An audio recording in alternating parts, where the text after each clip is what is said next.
Hey guys, Big Dan Bates here, and today I want to talk about some math. I know math is boring. I'm going to try to keep it simple for you, and we just want to talk about safety when it comes to towing, especially for all you newbies out there who maybe have never towed before you bought this RV last year, and all the numbers necessary to know you're safe. So when we talk about weights and numbers and ratings and capacities and payloads, it all can get very confusing, especially with how they relate to each other.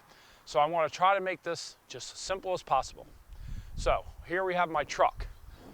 My curb weight, or gross unloaded vehicle weight, or net weight, or dry weight, meaning as that truck sits with absolutely nothing in it, no passengers, no fuel, no oil, no tools, nothing, 5,900.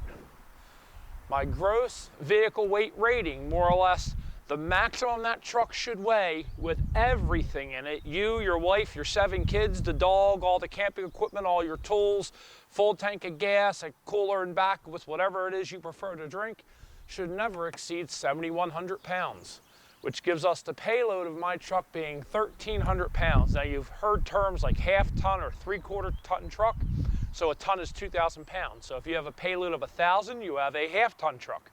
1,500, you have a 3/4 ton truck. Somehow I ended up in the middle somewhere there. Now, let's talk about the RV.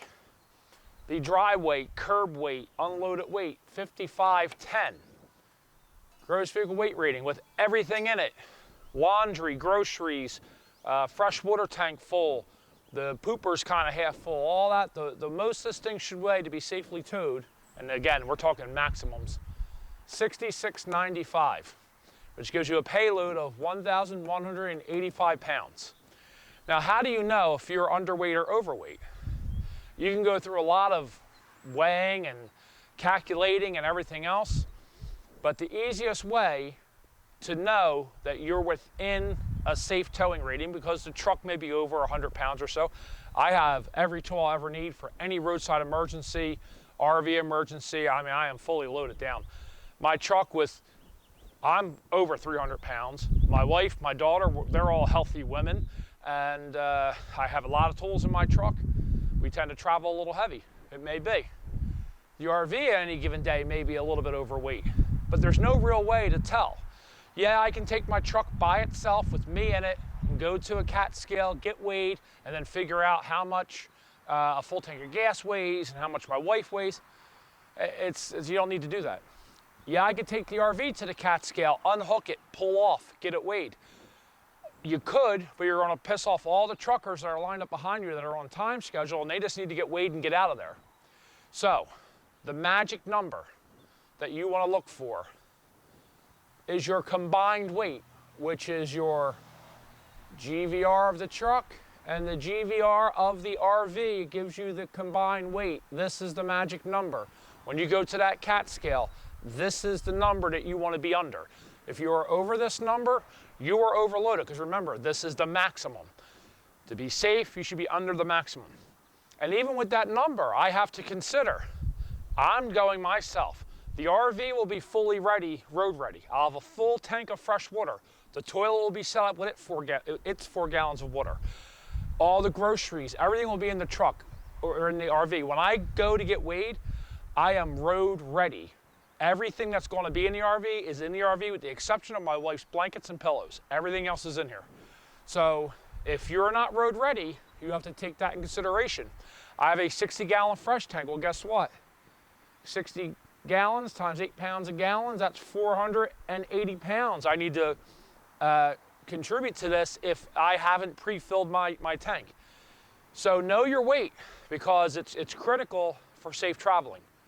Now, I'll have a whole video about the CAT scale, and it works in the app when I go in a couple days to get this filmed. I've been really sick, but I knew I had to get this out before I went to the CAT scale, so you understood what we were talking about. But this is your magic number, your combined gross vehicle weight rating, and that's what we're looking for at the CAT scale. We want to be under that, and we want to be enough under that to accommodate, again, we're going to be buying souvenirs. My wife loves canned jars, jellies, and things like that. So we'll be adding to this weight, as we travel. So this is your magic number at the scale. I do want to talk about some other numbers and capacities, though. The big one being towing. My truck is able to tow 10,100 pounds with a 1,000-pound tongue weight. This is the maximum. Anytime you're talking about ratings, so these are weight ratings, but these are taken into consideration again. This is the max. This is the max. Same with this. This is the max my truck can tow. The thing to understand and consider about max weights and max numbers and max ratings is that's the max. That's as heavy as you can go. That's the point you start having problems. And you don't want to really be at the point where you're, 5 pounds over, now you're in the problem zone. This is the point. It's like when your blood work comes back and your cholesterol's like, 5 points before the high level of normal. Well, guess what? That's still high. You may be in the range of normal, but you're a critical rate of now going into the danger zone. Same applies for these types of ratings. All right, these towing capacities, these are the maximum. What these do not take into account is hills, inertia, speed. These towing ratings, 10,100 pounds, is saying that's the maximum you can tow on a flat asphalt road at a certain miles per hour. No hills, no inclines. Nobody, even though there's been signs for the last 3 miles, realizes that that's their exit when they get there, cut across 4 lanes of traffic, making you jam on your brakes. This number doesn't take into account of that. And the critical thing to know about this number is not how much you can tow. My very Toyota Tundra that sits in that driveway out there, you can check it out right here, pulled the space shuttle. So this isn't about how much your truck can tow.